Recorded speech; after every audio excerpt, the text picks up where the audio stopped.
dong guys. Iya kak. Datang kita nyanyi. Ya. Bete. Lagu apa ya? Bento. Bento. Boleh tuh. Boleh asik juga. Ayo.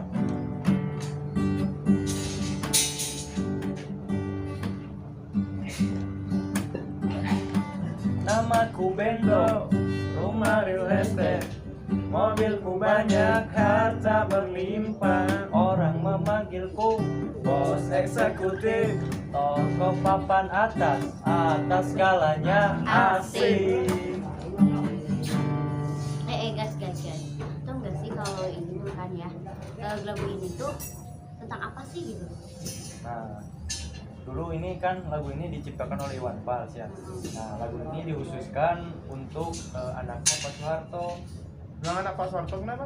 Nah, anak Pak Soeharto ini hartanya itu kan banyak. Nah, orang nggak tahu hartanya dari mana.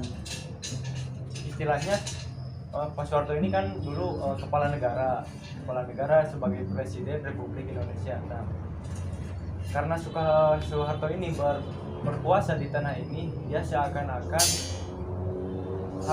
harta negara itu diambil oleh dia. Jadi anaknya itu banyak harta dari bapaknya itu, dari Soeharto, tinggal rumahnya di mana-mana, mobilnya banyak, sampai dia sering kali dikatakan anak Soeharto ini sering bermain cewek. Kalian tahu gak sih kalian sejarah politik di Indonesia itu? Sejarah politik Yes. Emang gimana? ya kan, dulunya Indonesia adalah negara demokrasi. Nah, demokrasi konstitusional, setelah jatuhnya orde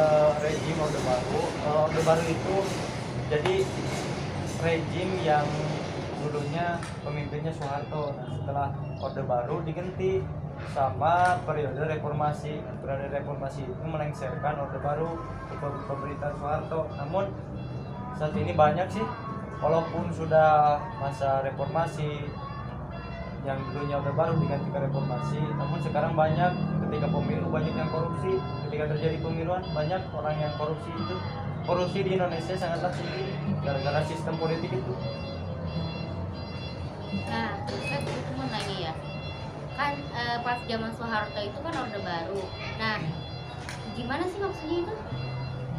Nah, orde baru itu jadi pemerintahan itu semua tentang hal yang terjadi di Indonesia itu diatur oleh pemerintah. Kan Soeharto kalau kita lihat menjabat selama 35 tahun ketika orde baru itu. Namun waktu itu kan Soeharto diturunkan oleh mahasiswa di Indonesia, diturunkan dikarenakan pemerintahan Soeharto ini sangat lama dan tidak terjadi ada penurunan gitu. Langsung diganti sama zaman reformasi, diganti sama pemimpinan yang sekarang yang bersifat 5 tahun satu periode. Oh iya, kalau manfaat politik itu gimana sih? Nah, ada dua, manfaat sama dampak politik di Indonesia. Manfaatnya yaitu, nah, ketika kita belajar berpolitik, kita kan politik itu artinya bekerja dalam suatu kelompok. Kalau kita bekerja politik dengan baik, negara kita bisa maju, bisa memanfaatkan. Contohnya kita belajar berpolitik ini tentang belajar memanfaatkan kebudayaan Indonesia. Dampak negatif dari politik tersebut, nah, tidak semua politik berdampak positif, ada juga yang berdampak negatif, seperti ada seseorang yang ingin menjalankan suatu politik ini untuk dirinya pribadi. Nah, terjadilah banyak korupsi tentang kekayaan Indonesia, tentang pejabat-pejabat yang korupsi itu banyak yang mementingkan dirinya. Jadi dari kita lihat dari politik tersebut banyak sih dampak negatifnya untuk kita sekarang ini. Kayaknya pemilu juga kan ya, kayak pemilu kayak gitu tuh kan, di situ kan memberi kesempatan untuk orang-orang korupsi. Betul. Nah itu kan jadi sama aja politik. Begitu, apalagi sekarang kita ini kan sering terjadi politik uang. Jadi banyak pemimpin-pemimpin yang hanya didapatkan dari hasil uang tersebut, bukan dari pemikiran rakyat. Jadi banyak pemimpin yang bego-bego kayak kita. Jadi gitu. Jadi Jelas. gitu dampak positif dan negatif Indonesia. Ayolah, kita pulang aja. Pulang. Ayo. Tuh, udah. Gitu aja.